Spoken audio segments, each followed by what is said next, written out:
வணக்கம். இன்னைக்கு நாம ஜான் கீட்ஸ் 1817ல பெஞ்சமின் பெய்லிக்கு எழுதின ஒரு கடிதத்தை கொஞ்சம் ஆழமா பார்க்க போறோம். இது எப்படி தொடங்குதுன்னா, ஹேடன் எழுதின ஒரு கடிதத்தால பெய்லிக்கு ஒரு வருத்தம். அதுக்கு கீட்ஸ் பதில் சொல்ற மாதிரி தான் ஆரம்பிக்குது. ஆனா அதுக்குள்ள மறைஞ்சிருக்கிற விஷயங்கள் தான் முக்கியம்.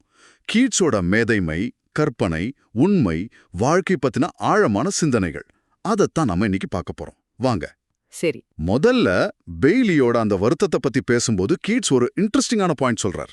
ம் உலகத்துல நிறைய சண்டைகள் ஏன் வருதுன்னா, ரெண்டு மனசுகள் அதுங்க சரியான நேரத்துல ஒன்னை ஒன்னு புரிஞ்சுக்காததால தான் என்கிறார். ஆமா, இது ஒரு பொதுவான உண்மை மாதிரி இருக்கு. அதுக்கப்புறம் நேரா மென் ஆஃப் ஜீனியஸ், அதாவது மேதைகளை கொண்ட மனிதர்கள் பத்தி பேச ஆரம்பிக்கிறார். ஆ அந்த கான்செப்ட். அவங்க மற்றவங்கள பாதிக்கிற, ஆனா ஒரு மாதிரி கண்ணுக்கு தெரியாத வான்வழி ரசாயனங்கள் மாதிரிங்கிறார். இத்தீரியல் கெமிக்கல்ஸ்னு சொல்றார்.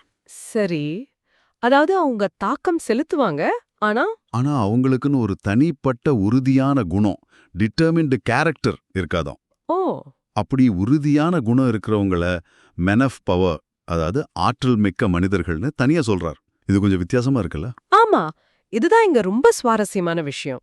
கீட்ஸ் மேதைமைய ரொம்ப பவர்ஃபுல்லா செல்வாக்குள்ளதா பாக்குறார், ஆனா அத ஒரு தனிப்பட்ட நிலையான குணமா பார்க்கல. கரெக்ட். இத முழுசா புரிஞ்சுக்க இன்னும் பல வருஷம் படிப்பு தேவைன்னு ரொம்ப அடக்கமா சொல்றாரு பாருங்க. இது மேதைமைக்கும் ஆளுமைக்கும் அவர் பார்க்கிற வேறுபாட்டை தெளிவா காட்டுது. ஆமா, இந்த மேதைமை பார்வையிலிருந்து அவர் இன்னும் கொஞ்சம் ஆழமா போறார். அவர் ரொம்ப உறுதியா நம்புற சில விஷயங்கள்ல இதுவும் ஒண்ணுன்னு சொல்றார். என்னது அது? அவர் சொல்றாரு, இதயத்தோட பாசங்களோட புனிதத்தையும் கற்பனையோட உண்மையையும் தவிர வேற எதுலயும் எனக்கு உறுதி இல்ல.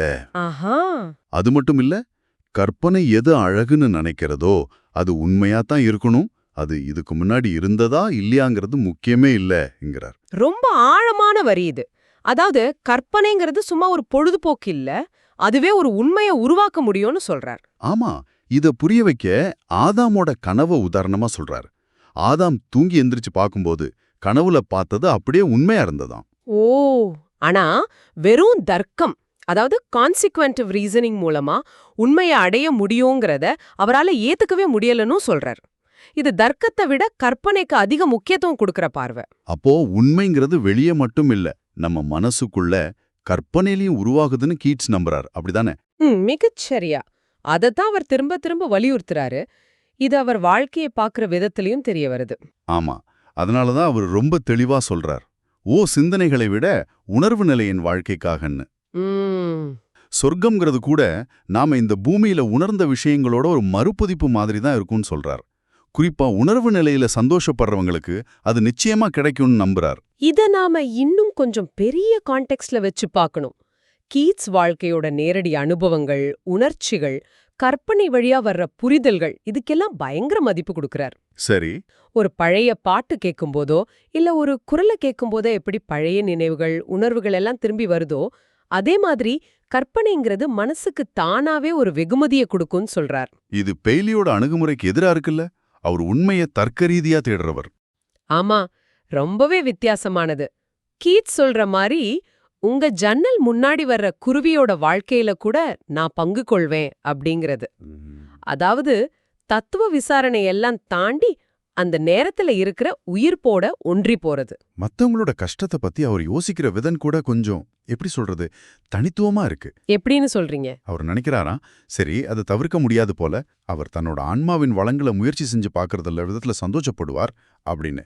சில சமயம் அவர் உணர்ச்சி இல்லாம இருக்கிற மாதிரி தெரிஞ்சா அது இதயம் இல்லாத தனம் இல்ல, அது ஒரு வித அப்ஸ்ட்ராக்ஷன், ஒரு தத்துவார்த்த மனநிலைங்கிறார். இது கீட்ஸ் எப்படி பிரச்சனைகளை அணுகிறார்னு காட்டுது.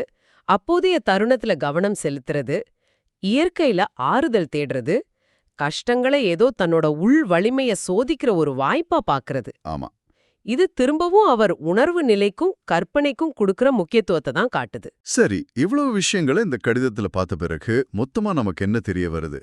சுருக்கமா சொன்னா, மேதைமை பத்தின கீட்ஸோட அந்த வித்தியாசமான பார்வை, கற்பனையோட சக்தி, அழகுக்கும் உண்மைக்கும் அதுக்கு இருக்கிற அந்த தொடர்பு, வெறும் சிந்தனையை விட உணர்வு நிலைக்கு அவர் கொடுக்கிற முக்கியத்துவம், அப்புறம் கஷ்டங்கள் அவர் எதிர்கொள்ற அந்த தனித்துவமான வழி, இதெல்லாம் நம்ம புரிஞ்சுக்க முடியுது இல்லையா? நிச்சயமா. உங்களுக்காக ஒரு சின்ன சிந்தனை தோண்டல். வெறும் தர்க்கத்தை விட கற்பனை ஒரு ஆழமான உண்மைய காட்ட முடியும்னு கீட்ஸ் சொல்றாரு இல்லையா? ஆமா.